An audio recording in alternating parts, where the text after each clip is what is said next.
Hi అండి. Welcome to Likhitha natural blog. అందరూ ఎలా ఉన్నారండి? బాగున్నారా? నేనైతే చాలా బాగున్నానండి. మీరు కూడా బాగుండాలని ఆ శివయ్యనైతే నా మనస్ఫూర్తిగా కోరుకుంటున్నాను. ఇప్పుడైతే ఎక్కడున్నాను అనుకుంటున్నారా? మేమైతే అరుణాచలం వెళ్ళాము. చాలా రోజుల నుంచి వెళ్దాం అనుకుంటున్నాము. కాకపోతే ఇప్పుడైతే మాకు శివయ్య నుంచి అనుగ్రహం అయితే వచ్చిందండి. ఇకైతే చూసేద్దాం రండి. నేను బస్సులో వచ్చేటప్పుడైతే తీసాననమాట. ఇక్కడనమాట ఫస్ట్ దీపం అయితే వెలిగిస్తారు. కరెక్ట్‌గా సాయంకాల సమయంలో 6 గంటలకైతే వెలిగిస్తారంటండి. మేము అరుణాచలం వచ్చేసరికి మాకు 4 అయిందనమాట టైము. అప్పటి నుంచి మేము ప్రదక్షిణలు అయితే స్టార్ట్ చేసేసాము. ఎక్కడైతే మనకి దీపం కనిపిస్తుందో అక్కడ మనం కర్పూరం అయితే ముట్టించుకొని దండం అయితే పెట్టుకోవాలి. ప్రదక్షిణలు అయితే స్టార్ట్ చేసేసాము. అరుణాచల క్షేత్రంలో అష్టలింగాల దర్శనం అయితే చేసుకుందాం అనుకున్నామండి. కాకపోతే చాలామంది ఉన్నారు. ప్రతి లింగం దగ్గర దర్శనం అయితే చేసుకుందాం అనుకున్నాం, కానీ చాలామంది జనాలు ఉండడం వల్ల దర్శనం కూడా లేట్ అవుతుందండి. అందుకే ఎక్కడ ఫ్రీగా ఉంటుందో ఆ దేవాలయాలన్నీ మేమైతే దర్శనం అయితే చేసుకున్నాము. కొద్దిగా ఎక్కువ మంది జనాలు ఉన్న దగ్గర కర్పూరం అయితే ముట్టించుకొని దండం పెట్టేసుకొని అయితే వచ్చేస్తున్నాము. పౌర్ణమి రోజు ఎక్కువ మంది ఉంటారు కాబట్టి లింగాల దర్శనం కూడా చేసుకోలేకపోతున్నామండి. మళ్ళీ మనం ఎప్పుడన్నా ఖాళీగా ఉండే టైంలలో అయితే రావచ్చు. ఇప్పుడు అందరూ ప్రతి ఒక్కరు ప్రదక్షిణలు చేస్తూ ఉంటారు కాబట్టి మనం కూడా ప్రదక్షిణ అయితే చేసేద్దాం. మొత్తం కొండ చుట్టూ అయితే 14 కిలోమీటర్లు ఉంటుందంటండి.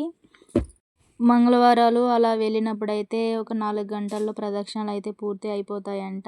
కాకపోతే మనం చేసేది పౌర్ణమి ప్రదక్షిణాలు కాబట్టి మాకైతే 6 అవర్స్ పట్టిందండి. ఈ జనాల్లో స్లోగా అయితే నడుచుకుంటూ వెళ్ళాము మేము కూడా. ఓం అరుణాచలాయ అని స్మరిస్తూ ప్రదక్షిణలు అయితే చేయాలన్నమాట. అసలు ఇంతమంది జనాలు ఉంటారని నేనైతే అనుకోలేదండి. అందరూ చెప్తూ ఉన్నారు పోయే వాళ్ళంతా. కాకపోతే ఫస్ట్ టైం నా కళ్ళారా చూడటం అనమాట. అసలు ఎంతమంది జనాల మధ్య ప్రదక్షిణాలు, దేవుణ్ణి మనం స్మరిస్తూ దైవభక్తితో మనం ప్రదక్షిణాలు అయితే చేయాలన్నమాట. ఇక్కడ చూడండి ఎంతెంత పెద్ద రథాలు అయితే ఉన్నాయో. 4, 5 అయితే ఉన్నాయండి. చూసేయండి ఒకసారి. ఇక్కడైతే 8 లింగాలు అంటే ఉంటాయంటండి. ఫస్ట్ లింగం అయితే ఇంద్రలింగం ఉంటుంది. రెండవ లింగం వచ్చి అగ్నిలింగం ఉంటుంది. మూడో లింగం వచ్చి యమలింగం. 4వ లింగం వచ్చి నైరుతి లింగం. 5వ లింగం వచ్చి వరుణలింగం. 6వ లింగం వచ్చి వాయులింగం. 7వ లింగం వచ్చి కుబేరలింగం. 8వ లింగం వచ్చి ఈశాన్య లింగం అన్నమాట. మనము ఈశాన్య లింగం దగ్గర నుంచి స్టార్ట్ అయ్యి ప్రదక్షిణాలు మళ్ళీ మనం కొండ చుట్టూ తిరిగి మళ్ళీ ఈశాన్య లింగం దగ్గర మనకి ప్రదక్షిణాలు అయితే పూర్తవుతాయంట. ఫస్ట్ ప్రదక్షిణాలు స్టార్ట్ చేసినప్పుడు వర్షం ఏమీ లేదండి. దీపారాధన చేసేసిన తర్వాత ఫుల్ వర్షం అన్నమాట. రోడ్ల మీద కూడా మొత్తం నీళ్ళేనండి. ఇప్పటి వరకు వర్షం అయితే పడలేదు. ఆ వర్షం పడినప్పుడు తీసిన వీడియో కూడా ఉంది, చూడండి అందరూ. ఒక సైడ్ అన్నమాట కొండ మీద పెట్టే దీపం మొత్తం కనిపిస్తూ ఉంటుంది ప్రదక్షిణాలు చేసేటప్పుడు. ఒక దగ్గర అయితే అస్సలు కనిపించట్లేదు. ఇక్కడైతే మేము కర్పూరం అయితే ముట్టించుకొని దేవుడికి అయితే నమస్కరించుకొని మళ్ళీ అయితే బయలుదేరేస్తున్నాం ప్రదక్షిణాలకి.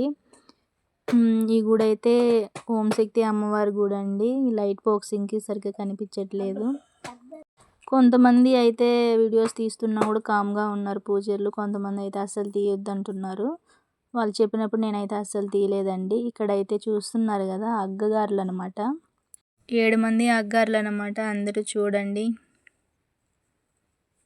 ఇక్కడ కూడా మేము కర్పూరం అయితే ముట్టించుకొని దేవుడికి అయితే నమస్కరించుకున్నాము.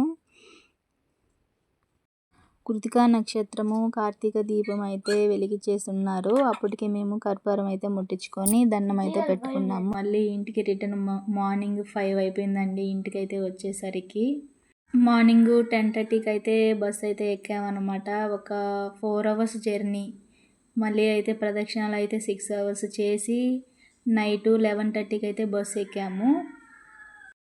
ప్రతి ఒక్క లింగాల దర్శనము ఈసారి అయితే మళ్ళీ మేము అరుణాచలం అయితే వెళ్తామండి. అప్పుడైతే ఖచ్చితంగా ప్రతి ఒక్క లింగాన్ని అయితే నేను ఫోటో వీడియో అయితే తీసి మళ్ళీ అప్లోడ్ చేయడానికి అయితే ట్రై చేస్తాను. అందరూ వీడియో చూసిన ప్రతి ఒక్కరు లైక్ చేయండి, కామెంట్ చేయండి, సబ్స్క్రైబ్ చేయండి, మన ఛానల్కి సపోర్ట్ ఇవ్వండి. అరుణాచలం శివయ్య దర్శనం సర్వ పాపహరణం. ఓకే అండి, బాయ్.